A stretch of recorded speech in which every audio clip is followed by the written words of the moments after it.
لە دوای دابەزینی ئاستی جەماوەری و قەیرانی ئابووری وڵاتەکەی سەرۆکی ئەمریکا جۆ بایدن لە سەردانی ڕۆژانی داهاتوویدا دەیەوێت وەکو ڕێبەرێکی گەورە دەرکەوێت و خۆی لە کەوتنی هەڵبژاردننی داهاتووی کۆنگرێس بپارێزێت.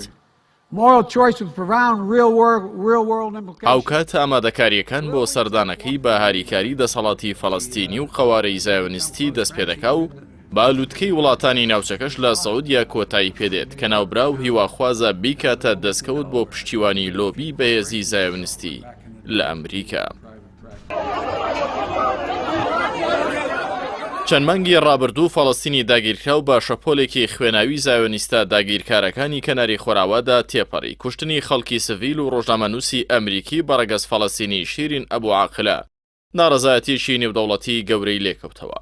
بۆیە وەکو هەمیشە دەسەڵاتی فەڵەستینی مەحموود عەباس لە پێناوی دەستکەوتێکی دیبلۆماسی کورتدا نەهامەتی گەلەکەی پشتگوێ خستووە و لە پێناوی دیدارێکی لاوەکیدا پەیوەندی تەلەفۆنی لەگەڵ ئیسحاق هێرتزووکی سەرۆک و یائیر لابیدی سەرۆکوەزیرانی ئیسرائیلدا گرێدا و پێشتریش لەگەڵ وەزیری بەرگری بینتی غانزیشدا کۆبۆتەوە و هەردوو لە ئەنجەختیان لە هەمانگی ئەمنی نێوانیان کردوتەوە.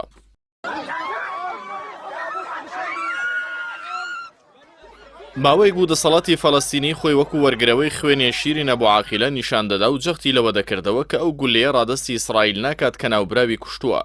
بەڵام دوجار بۆەوەی کە بەر لە سەردانەکەی بایدن لە گوشاری ئەو دۆسیە خۆی ڕزگار بکات گولەکەی ڕادەستی باڵوێزخانی ئەمریکا لە خودس کرد و وەکو پێشبینی دەکرات تەکنۆلۆژیای گەورەترین وڵاتی جیهان لە ئاستی ناسینەوەی ئەو گولەیەدا کۆڵەوار دەرکەوت و قەوارەی زایۆنیستی لە هەر بەرپرسیارەتیەک ڕزگار کرد کە ناڕەزایەتیەکی گەورەی فەڵەستینی لێکەوتۆتەوە.